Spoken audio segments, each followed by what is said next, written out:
You ask Tiger to solve. This deals with linear equations with one unknown. The final result is x equals 7.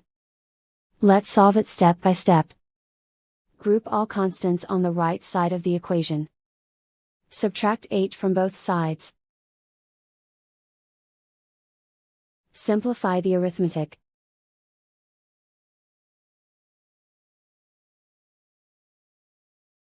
Isolate the x.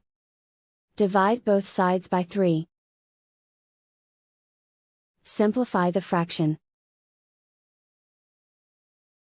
Find the greatest common factor of the numerator and denominator. Factor out and cancel the greatest common factor. And so the final result is x equals 7.